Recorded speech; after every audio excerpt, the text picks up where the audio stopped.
Crónicas de espanto. Una vez más, hacemos una transmisión en directo desde el lugar de los hechos.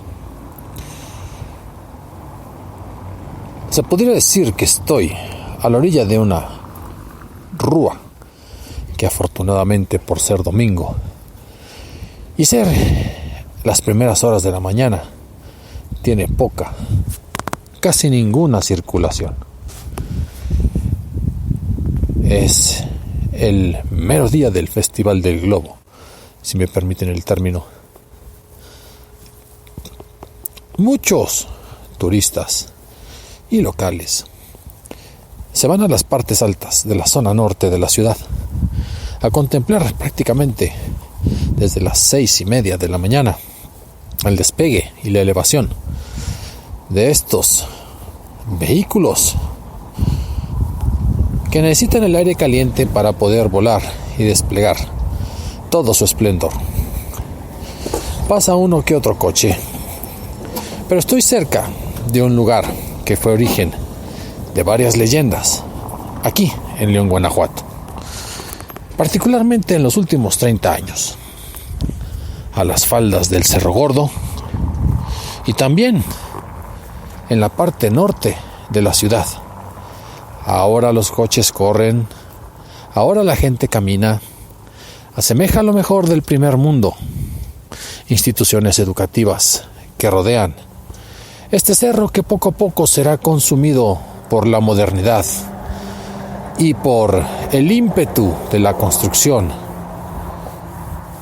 el ansias de generar dinero. Pero no podrá poner edificios, planchas de cemento, plazas, lo que usted quiera encima. La tierra no deja de tener una historia de lo que ahí pasó. Y me remonto a unos 25 años. Tiburcio era agente de la policía municipal. León era una ciudad próspera, lo sigue siendo, todavía concentrada en la compra, la fabricación, la venta de calzado, de piel, algo de industria pesada también, porque ya estaba la General Motors aquí en Silao, también la famosa siembra de brócoli, de coliflor, de lechuga. Y la ciudad crecía en medio de ese tradicionalismo que estaba a punto de romperse por la irrupción de las migraciones y de la globalización, tanto económica como social.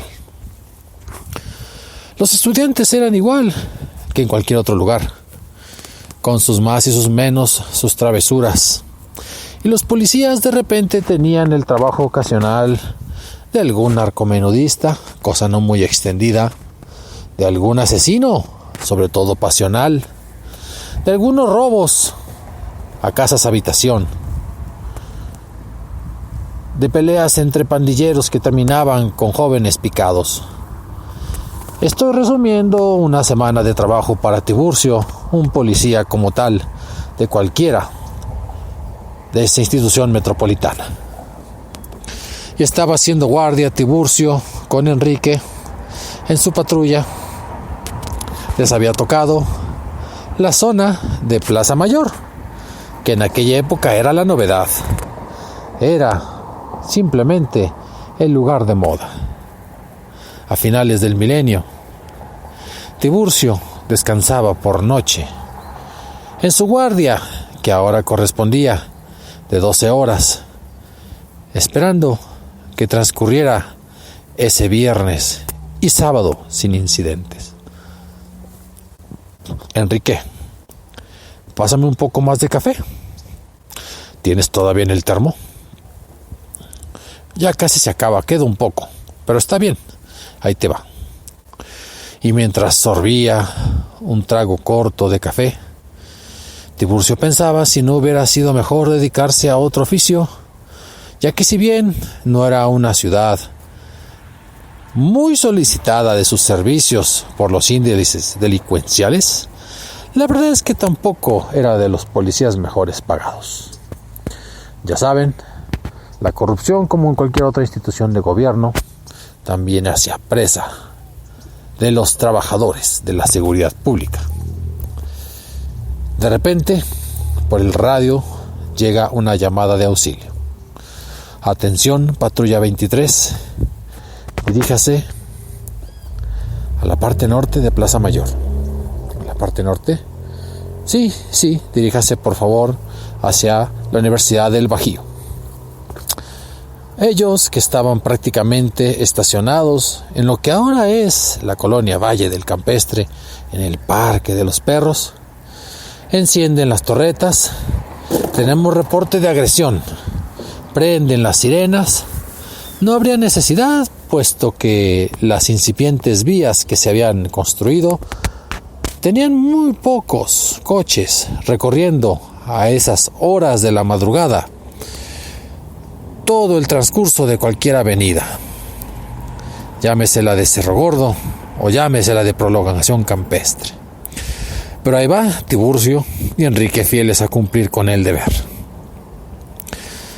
Estacionarse, por favor, en la entrada poniente de la universidad. Tenemos reporte de agresión por ahí, pero no nos dijeron la ubicación precisa. Tendrán que buscarla ustedes por su propia cuenta. Caramba. Oye, Tiburcio, pero ¿estás seguro de que es ahí? Sí. ¿A qué altura? ¿A la altura del depósito de agua potable? ¿Al de Zapal? No dijeron más. Ahí nos vamos a detener. Estacionaron el coche, apagaron las sirenas. Aquí patrulla 23, Campio, policía. Si escuchan ruidos, por favor, dirigirse al lugar del conflicto, al lugar del potencial crimen. Así es de que, sin decir agua va, un poco para sacudirse la modorra, para quitarse la molestia que les había propiciado, bajan Enrique y Tiburcio. Dejan la patrulla con las torretas prendidas, ya sin la bocina. Empiezan a caminar. Era una sola calle estrecha que subía a las laterales del Cerro Gordo. Por ahí un par de colonias de nivel alto empezaban a construirse. Ya estaba ahí la Universidad del Bajío, que ya estaba cambiando su nombre por otro, que es el que ya conocen todos los habitantes. Sería la Universidad de La Salle. Y a algunos corredores les gustaba pues hacer su jogging, o como se dice ahora, su running, a un lado de esta calle. A veces cruzaban el Cerro Gordo porque incluso tenía rutas para bicicleta deportiva. Había un depósito de Zapal y el pequeño camino de terracería que recorría desde la calle pavimentada hasta el depósito también era motivo de uso para aquellos corredores. Pero un poco más abajo, unos cuantos metros, había un lugar al que le decían el pentagrama. Y no sé por qué el pentagrama. Bueno, sí lo sé, porque muchas veces asocian la estrella de 5 picos a lugares demoníacos. Y es lo que ocurría tal cual con esa especie de edificación, una suerte de basamento incompleto para unos tanques de agua. La gente le llamaba el pentagrama y decían que ahí pasaba de todo. Y regresemos a nuestra historia. Se bajan y caminan y escuchan un grito desesperado de una mujer. Empiezan a temblar ambos agentes de la ley. Tiburcio, ¿escuchaste eso? Sí. Y otro grito más. Un grito desesperado. Pero ahora junto al grito se escucha una sonrisa macabra. Se hiela la sangre de los dos agentes. Estaban acostumbrados a tratar con mal encarados, con adictos, con criminales de pacotilla, pero aquello les hacía pensar en lo sobrenatural, les hacía pensar en el mal que podía venir del más allá.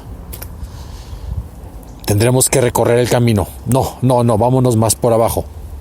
Entonces, ¿te parece que ese grito viene de ahí, del registro de las construcciones de Zapal? No. Tercera vez que escuchan el grito de una mujer. Ese grito lastimero pidiendo ayuda de forma desesperada. Y ellos recorren la calle hacia abajo. Casi se agarran de la mano. Por precaución habían tomado sus linternas. Todo policía que se precia de saber trabajar en el turno nocturno tiene listas y cargadas sus baterías, aunque sean con esas pilas Rayovac o Everready, que no duran mucho. Y así como yo, que estoy caminando por en medio de los huizaches, ellos caminaron y recorrían el lugar. ¿Ya no has vuelto a escuchar el grito? No, parece que no. Oh Dios, lo volví a escuchar. ¿Sí? ¿Hacia dónde? Eso es, creo que hacia el famoso pentagrama. ¿Tú crees eso del pentagrama? Es un lugar solamente que utilizan los jóvenes para drogarse o para hacer alguna que otra de sus fechorías. Pues no importa para qué es el lugar, pero sí, lo que importa es que tenemos que ir. Ya van 4 veces que escucho el grito de una mujer. ¿De veras? Vamos pues. Y así recorriendo, no escuchaban el sonido de ningún coche. Metro tras metro, se refugiaron entonces ahí, en medio de la brecha del camino hecho por pies humanos, así como dicen en el campo. Pero esos pies recorrían poco a poco el zacate. Apuntaban con sus linternas y se dirigían simplemente por inercia al famoso pentagrama. Escucharon otro grito lastimero. Y en medio de la hierba, en medio de los huizaches, llegaron y empezaron a recorrer esa construcción grande. Entonces, ¿de dónde salían los gritos? ¿No hay nadie? No, parece que no hay nadie.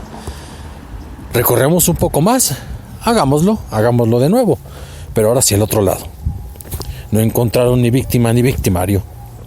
Y así, en medio de la tierra, en medio del pasto, el pasto seco, por cierto, estuvieron recorriendo las inmediaciones del Cerro Gordo, cumpliendo su deber como policías. Se escuchó otra vez el grito. Diantres. Pero el grito parece que otra vez viene del pentagrama. Pero pasamos ahí y no había nadie en absoluto. No había nadie en absoluto. Pues caminemos de regreso. Y en el miedo que impedía moverse con mayor rapidez a aquellos 2 policías, hicieron, pues, que Tiburcio y Enrique se acercaran a la famosa construcción. Sus linternas empezaron a fallar. ¿Estás seguro que habías cambiado las pilas? Sí, estoy seguro. Y en medio de esa confusión, en medio de esa oscuridad, en medio de esos rayos que apenas de una luna en cuarto creciente se dirigían hacia la zona donde ellos transitaban, pudo Tiburcio presentar su linterna de frente, justo ahí en el espacio de ese famoso pentagrama, y descubrió a un sujeto torvo, barbón, terriblemente grande. Podría asustar a cualquiera, el cual empuñaba una daga y estaba apuntándola hacia una mujer que ahora sí gritaba de frente de ellos, a escasos metros, potencialmente iluminado por la linterna de Tiburcio. Tiburcio le dice: ahí está, vamos por él. Y cuando van corriendo, resulta que se apagan las linternas, tropiezan ellos 2, caen, se desvanecen y no escuchan nada. Silencio total. Se despertarán con el amanecer, con el ruido de los gallos de la granja que estaba precisamente al otro lado del cerro. El primero que se despierta es Tiburcio. ¿Estás bien, Enrique? Los dos habían caído, estaban enmarañados. Tenían pegadas varias espinas y cardos de esos matorrales que crecen precisamente en ese cerro. Su compañero no podía despertar. Como puede, se levanta. Alcanza a ver el camino, ese pequeño camino que lo va a llevar de regreso hacia la calle pavimentada donde había quedado la patrulla. Incluso ya prácticamente le toca el cambio de guardia. Va corriendo, llega y se sube al coche. Y como puede, aquí patrulla 23, cambio, requiero inmediatamente una ambulancia. Aquí central, cambio, ¿qué ocurre? Mi compañero está conmocionado. Envíen ayuda lo más pronto posible. Sí, la enviaremos, cambio. Y así en medio de aquello, recorriendo, quitándose de por sí aquellos zarzales los cuales se le habían pegado la ropa, reflexionaba sobre lo que había visto. Solo recuerda los grafitis, solo recuerda la mugre del lugar, del famoso pentagrama y aquella figura diabólica que estaba a punto de sacrificar a una jovencita con una daga, con un puñal inmenso que tenía en su mano izquierda. Llegaron las patrullas, recorrieron el camino de día, encontraron a el compañero y Enrique estaba conmocionado. Afortunadamente, despertó en el hospital. Y desde entonces se empezó a informar Tiburcio. Empezó a creer en lo que ocurría en aquel pentagrama, que si bien no era propiamente un pentagrama, sino una construcción bastante misteriosa e inconclusa, sí estaba llena de relatos escalofriantes. Y no solamente de jóvenes que fueran ahí a hacer uso de la cannabis sativa, o a hacer uso del Don Pedro, o del Bacardí, o del Tonalla, de fiestas que terminaran en sucesos que ninguna mente de buena reputación sería capaz de imaginar. También se hablaba de sacrificios humanos, de misas negras, de sacrilegios, de satanismo. Todo aquello hizo que Tiburcio se diera de baja de la policía y se acrecentara la leyenda del famoso pentagrama del Cerro Gordo. Los jóvenes acudían por travesura, por misterio, seguían jugando a la ouija. Se decía de sacrificios humanos, se decía de misas negras. Pero la modernidad no cree en nada de eso. Se construyeron más calles que surcaron el Cerro Gordo, el cual tiene sus años contados. Pronto se convertirá en alguna colonia residencial de alto nivel económico, en una o en varias. Las calles estrechas que antes había que cruzaban hacia la Universidad La Salle, antes Universidad del Bajío, pues ahora son amplias y hay varios edificios. Hay varios centros comerciales, 3 en particular. ¿Y dónde estaba el famoso pentagrama? Ahí en medio de la espesura del matorral, de los huizaches y de las hierbas. Ahora está una cadena. Hay un centro comercial de esos wholesale, Costco, en pocas palabras. Yo no sé qué pasa en el estacionamiento de Costco o en el propio edificio esas noches de sábado cuando la luna está en su cuarto creciente. Lo único que sé es lo que le pasó a Tiburcio esa noche cuando creyó ver algo. Cuando los dos creyeron ver algo y se desvanecieron y no supieron de sí mismos sino hasta el día siguiente. Así es que aquellos paisanos vecinos de un servidor que acuden con las carteras llenas y afanes comerciales de compras a ese lugar, recuerden que hace no mucho, hace apenas unos cuantos años, ahí ocurrían otras cosas. Y hasta hace también menos años todavía, que podía verse desde la foto de Google el famoso pentagrama. Que tengan bonito fin de semana. Crónicas de espanto. Hasta la próxima.